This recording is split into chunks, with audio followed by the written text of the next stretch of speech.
In this video, we will start our new unit on discrete functions, which is also the last type of function which we will learn about in this course.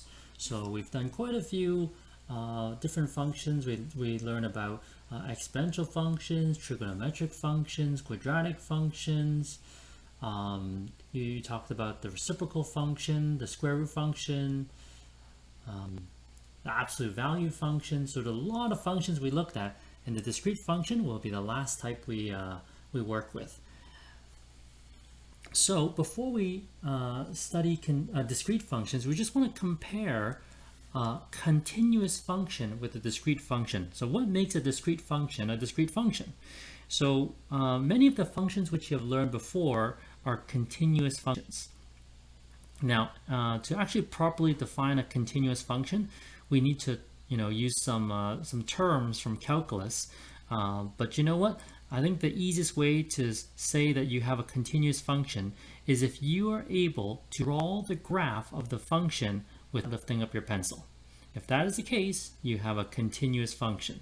Now, a discrete function is very different from a continuous function. Okay, a function whose graph is of separate points that are not connected. So you know what? The best example would be to just take a look at what we have here. So this first graph on the left hand side is obviously a continuous function. I can draw this graph without lifting up my pencil. So this is a continuous function.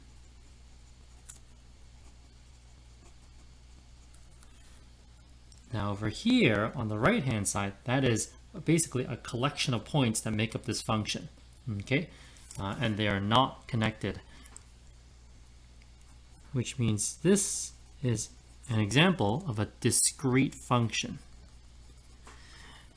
In this chapter, we're actually going to talk about discrete functions in terms of sequences. Okay, so let's look at a sequence here. I have 3 sequences, and we want to recognize the pattern that we have for each of these sequences. So for example, our first sequence, we have 1, 3, 5, 7, 9, 11. So hopefully this one is pretty obvious, the pattern. Okay, so take a look at all 3 sequences and try to develop a pattern for all 3. Okay, so hopefully you can say that for the first sequence, the pattern is the next number can be found by adding previous number by 2. Okay, so 1 plus 2 is 3, 3 plus 2 is 5, and so forth and so on, and you get to 11. Next number in this pattern is 13. What about this number? We have 2, 5, 8, 11. Yep, this is also similar to what you learned in grade 9. It's like a linear relationship, right? So the next number can be found by adding previous number by 3. So a lot of this unit, we're talking about sequences, and it's about your ability to recognize a pattern. Now, specifically, we'll focus on 2 types of patterns, but it doesn't hurt to be able to recognize a pattern when you're given a sequence. Okay, last sequence we have here, 1, 4, 5, 9, 14, 23. So this one is not as obvious as the first 2, but hopefully over, after a minute, you might be able to say that the next number in this sequence, the next number can be found by adding previous 2 numbers. Okay, like 5 is 1 plus 4, 9 is 4 plus 5, 14 is 5 plus 9, 23 is 9 plus 14. So the next number in this sequence would be 37. All right, beautiful. Let's keep trucking along here. So each single value in the sequence, so I didn't use the proper wording, but we should say it's a term, okay? Each value in the sequence is called a term. So in the previous examples, the three sequences we just mentioned, each of those sequences had 6 terms. So what if you wanted to find the value of the 2023 term? Oh my goodness, it would be crazy of you to, extend the pattern and keep adding by 2 or adding by 3 or adding by the 2 previous numbers or 2 previous terms, sorry. Okay, so what we're going to do here is now try to build an explicit formula. Okay, create an explicit formula. What is an explicit formula? It's a formula which will allow you to find the value of any term in the sequence. It's very, very beautiful. So this way, if I want to find the 2023 term, let's just punch it into the formula. So because these are discrete and these represent terms of a sequence, we should really add a little restriction here. N is a natural number. Okay, it makes no sense to have like the -6th term or the half term. So n has to be a natural number. N is a natural number. Beautiful. Okay, so in the first question, or in the second example, sorry, they want us to use explicit formulas to determine the value of the 10th term. So t sub 10, that will tell me the 10th term. Okay, so 10, 300 minus 1, 299. So you can also write it like this. So in the textbook, I believe, you can have it like that, using function notation. Okay, so don't worry. Sometimes we use the notation of t sub n for the general term, or you can use function notation again. Okay, so don't be alarmed if you see this. All right, but I'm going to use my my second formula here to help me find the value of the 10th term.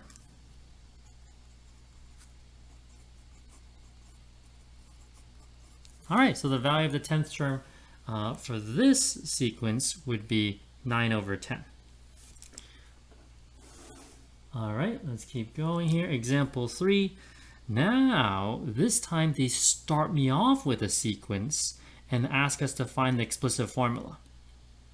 Okay, so we have 4, 8, 16, 32. We're taking... Okay, so let's just establish the pattern. Multiply by 2, multiply by 2, multiply by 2. Okay. All right, so we are actually going to learn a way to generate the formula. I don't want to spoil it, but we'll look at it, like I think on the 4th lesson of this unit. So I'm trying to think of a way to make this without giving away the formula in the future. I'm going to change the 4 to 2 squared, 2 cubed, 2 to the 4, and 2 to the power 5. Okay, so hopefully, you know what? I think we can do this here. So t sub n, the nth term, I can see a pattern, right? To find the value of any term, it's 2 raised to the power of the term number plus 1, right? To find the first term, the exponent is 2. To find the second term, the exponent is 3, and then 4, and 5. It's always 1 greater than the term number. So if I want to find the 15th term, it's 2 to the power of 15 plus 1. Oops, I forgot to say, n is an element of natural numbers. So 2 to the power of 16, 65536. All right, 65,536. Okay, here, okay, so this one, hopefully you can see that this is, the nth term is simply root n. Okay, once again, it's all about pattern recognition. So the 15th term is quite simply root 15. Okay. A new small business plans to double its sales every day for its first 2 weeks. Okay, the first sales on the first day is 50. Okay, so 50, if we double, that would give you 100, then 200, then 400. So that's after the first day, second day, third day, fourth day. We need 2 more terms, 5th day and 6th day. Okay, so we did it, right? The sequence represents the sales for the first 6 days. There we go. Those are the first 6 terms. And now they want us to create an explicit formula to find the sales on any of the first 14 days. Okay. Let's see. So like 100 is 50 times 2.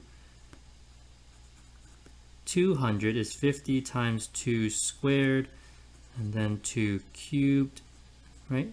It's very similar to your exponential relationship, like your exponential growth.